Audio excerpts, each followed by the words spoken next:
Shelling بھی start ہو گئی، lights بھی آف کر دی گئی، دائیں بائیں کی جناب جتنی لائٹ تھی وہ بھی بجھا دی گئی، اور ایک اندھیرے میں رکھ کر اتنا شدید یہ سرائے سالے تک سلسلہ کیا گیا کہ کچھ سمجھ سے بالا تھا کہ آگے سے بھی آہو بکا کی آواز تھی، پیچھے سے بھی آواز تھی، اور ایک گولیوں کا سلسلہ تھا، نہ اپنے کی تمیز رہ رہی تھی نہ بیگانے کی، اور جناب گولیاں برسائی جا رہی تھی بارش کی طرح۔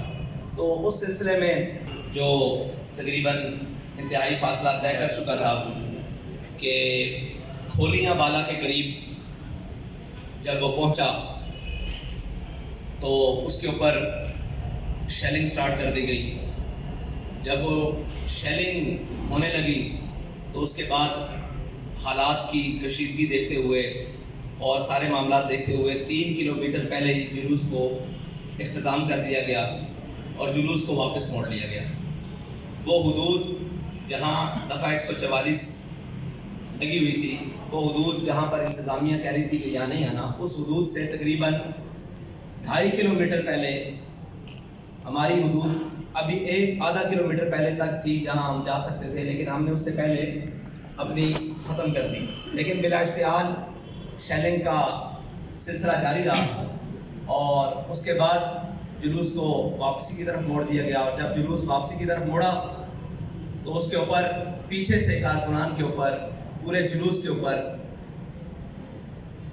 گولیاں، شیلنگ اور انتہائی دردناک طریقے سے جتنے بھی کارکنان شہید ہوئے ان کو پیچھے سے گولیاں ماری گئی، کسی کو سر میں لگی، کسی کو کمر میں لگی اور آر پار، اور جتنے بھی زخمی ہوئے سب کو گولیاں پیچھے سے لگی، اور اگر کسی نے پیچھے مڑ کر دیکھا تو اس کو سامنے ماتھے پر، سینے پر گولی مار دی گئی، اور جو وہاں پر ہاتھ میں آیا اس کو پکڑ کر گولی مار دی گئی۔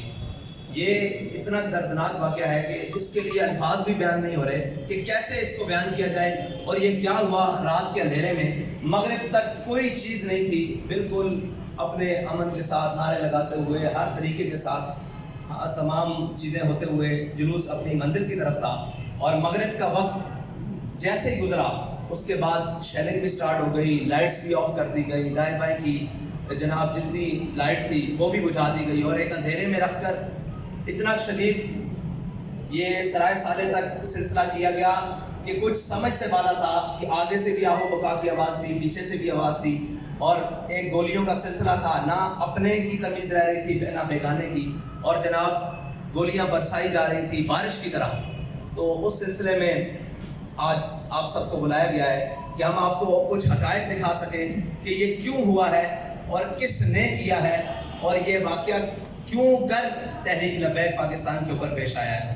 اس کی پہلی وجہ تو یہ ہے کہ مکمل تیاری تھی کہ پورے ملک میں اشتعال دلوایا جائے، اور پھر یہ اشتعال اٹھے اور اس سے جس کو بھی جو فائدہ مل سکتا ہے وہ لے، اور اس کے بعد ملک کے اندر ایک ہنگاموں کی صورت برپا ہو جائے۔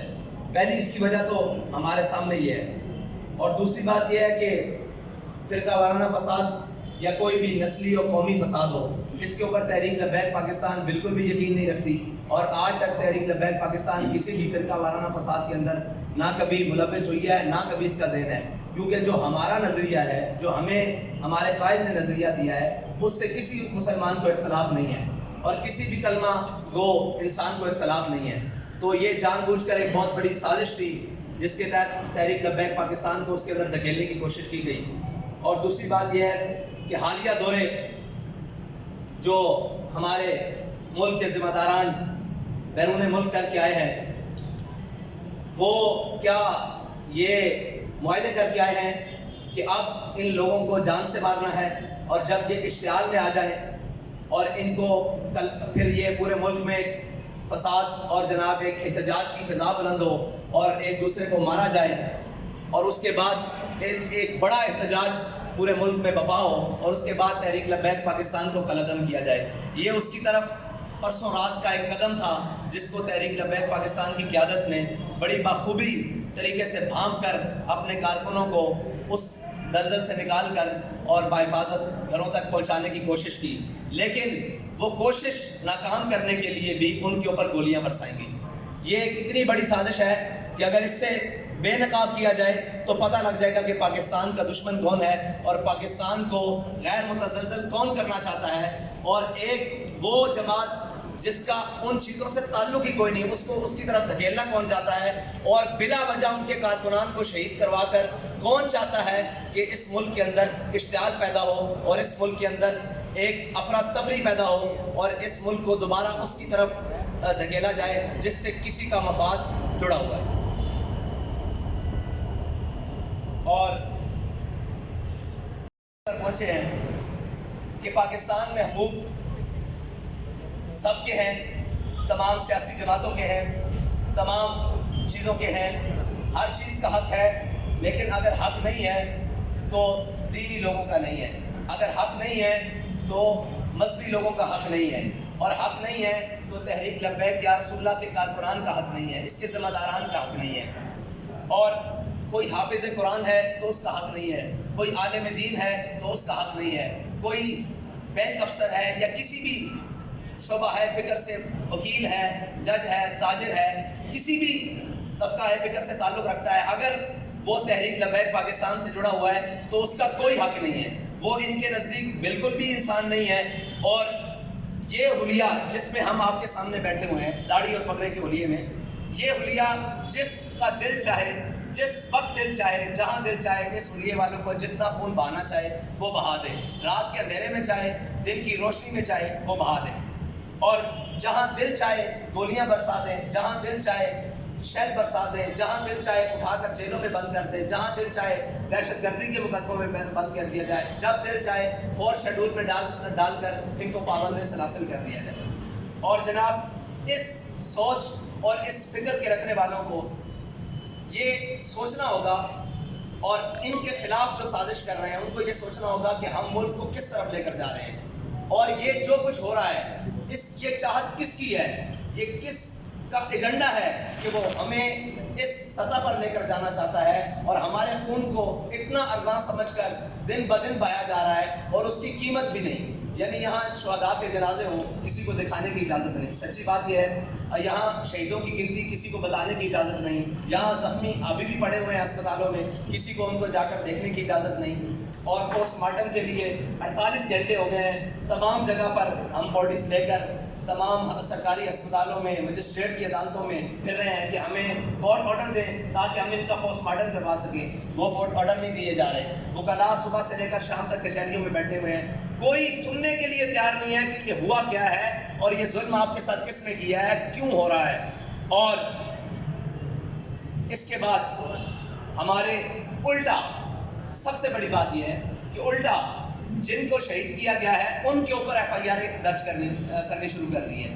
مطلب اس کا تو جواز، اگر ہم وہاں دھرنا دے کر بیٹھتے، ہم اپنی حدود سے تجاوز کرتے، یا ہماری جو ریڈ لائن کیا انہوں نے کہا یہاں دفعہ 144 ہے یہاں آپ نہیں آ سکتے، ہم وہاں جاتے تو کوئی سمجھ آتی. جلوس اپنے اختتام کر کے واپس جا رہا ہے تو اس پر گولیاں کس نے برسائی ہیں اور کیوں برسائی ہیں اور کس وجہ سے برسائی ہیں، یہ اتنا بڑا سوال ہے ملک کے تمام اداروں سے، ملک کے آرمی چیف سے، ملک کے چیف جسٹس سے، اور جناب chief justice of high court سے، ملک کے وہ تمام وزیر اعظم سے، وزیر اعلیٰ سے، وزیر داخلہ سے، وزیر خارجہ سے، ملک کے تمام بڑے مطلب کلیدی عہدوں پر بیٹھنے والوں سے یہ سوال ہے کہ یہ کیا ہوا ہے آپ کے نیچے، آپ کی بسنے والی رعایا کے اندر. اور یہاں پر اس روٹ کے اوپر سگنلز بند کر دیے گئے، اس روٹ کے اوپر جب گولیاں برسی اس کی روٹ کے اوپر لائٹیں بند کر دی گئی، لائٹ بند کر دی گئی، اس روٹ کے اوپر آنے جانے والے لوگوں کو رستہ بند کر دیا گیا. حالانکہ رستہ نہ ہمارے جلوس کی وجہ سے رکا ہے، ٹریفک بھی چلتی رہی ہے اور لوگ بھی آتے جاتے رہے ہیں، لیکن اس سے پہلے، اس واقعے سے پہلے کرنے کے کس نے آگے سے جا کر ٹرکوں کو رستہ بند کر دیا اور تحریک لبیک یا رسول اللہ کے جلدی نکلنے کا راستہ بھی روکے رکھا، جس کو 3.5 گھنٹوں بعد کارکنان نے پورا زور لگا کر ان گاڑیوں کو روڈ سے ہٹا کر اپنا راستہ واپسی کا صاف کیا، جانے کا نہیں. یہ ایک اتنے بڑے سوالات ہیں جس کا جواب اس ملک کے تمام ذمہ داروں کو دینا پڑے گا، ورنہ یہ بدماشی کہ جناب جس کا جب دل چاہے وہ مار دے اور جس کو مار دے کوئی تمیز کیے بغیر، یہ دنیا میں. اور دیکھیں سب سے بڑی بات کہ ٹارگٹ کلنگ کر کے مارا گیا ہے، لوگ پیچھے سے جا رہے ہیں، آپ دیکھیں ہمارے شہداء کو کہ ان کے سروں میں فائر لگے ہوئے ہیں، اور فائر 30 بور کا ہے. مجھے یہ بتائیں 30 بور سے فائر ٹارگٹ کلر کے علاوہ کوئی مار سکتا ہے سر میں؟ یہ ایک سوال ہے بہت بڑا کہ چھوٹے پسٹل سے، دیسی ساختہ پسٹل سے 30 بور کے فائر ہمارے کارکنوں کے سروں میں لگے ہوئے ہیں، اور بڑی گنوں کے بھی فائر ہیں وہ آر پار ہو چکے ہیں جسموں کے اندر سے، اور ٹارگٹ کر کے ایک ایک کو ٹارگٹ کر کے وہاں فائر مارے گئے ہیں. تو یہ ٹارگٹ کلنگ کے سلسلے کی طرح، بالکل اس طرح جس طرح ٹارگٹ کلرز کسی کو ٹارگٹ کر کے مارتے ہیں، اس طرح کارکنان کا وہاں خون پایا گیا اور ان کو شہید کیا گیا، ان کو زخمی کیا گیا، ان کی حال و بحال نہیں کیا گیا، اور سب کو پیچھے سے گولیاں ماری گئی. یہ تھی جی ہمارے اس سانے کی رویداد.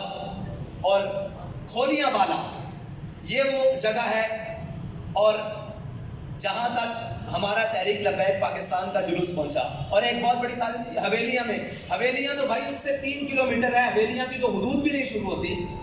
ایبٹ آباد بھی وہاں سے، ایبٹ آباد ضلع کی حدود وہاں سے شروع نہیں ہوتی جہاں تک ہم گئے ہیں. وہ بھی آگے پل کراس کریں تو آگے جاتا ہے، تو ہم تو پل کے پہلے دعا کر کے واپس آ چکے ہیں. تو یہ ایک سازش کی جا رہی ہے جی حویلیاں وہاں پہ فرقہ وارانہ تھا. بھائی ہم وہاں گئے ہی نہیں، وہاں پر دفعہ 144 ہے ہی نہیں، وہاں پر کوئی مسئلہ ہے ہی نہیں. ہم تو پہلے اپنا جلوس ختم کر کے واپس ہو رہے ہیں، اور جلوس ختم کرنے سے پہلے ہی انہوں نے شیلنگ سٹارٹ کر دی اور آوازیں آنے لگ پڑی.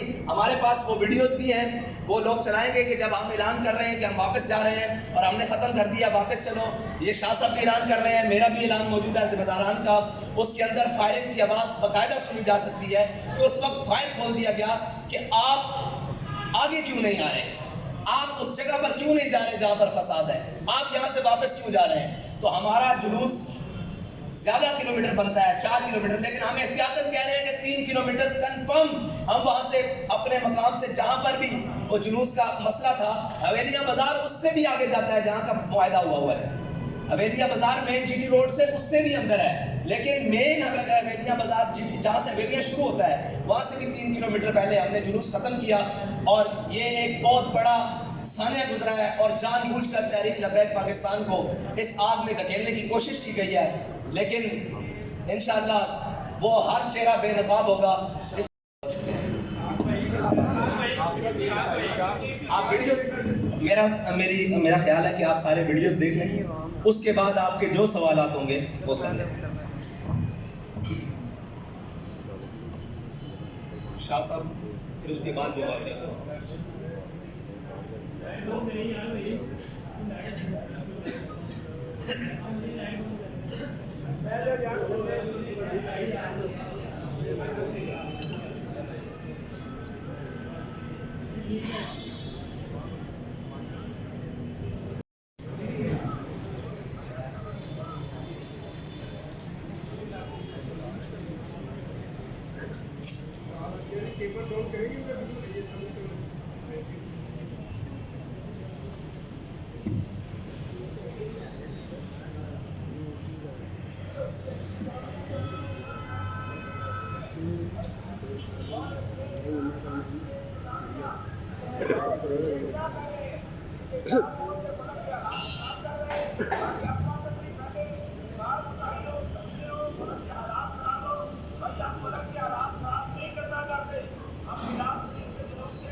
پہلے دن جب 12 ربیع الاول کے دن آنا پہلے تو اس وقت بھی شانی ہوئی، اس وقت بھی آپ کے کارکنان ترتیب ہوئے، جبکہ آپ کو بھی پتہ ہے کہ ایک متنازع اسٹیٹمنٹ ڈکلیئر کیا گیا جس کی وجہ سے یہ سارا کلیش ہوا.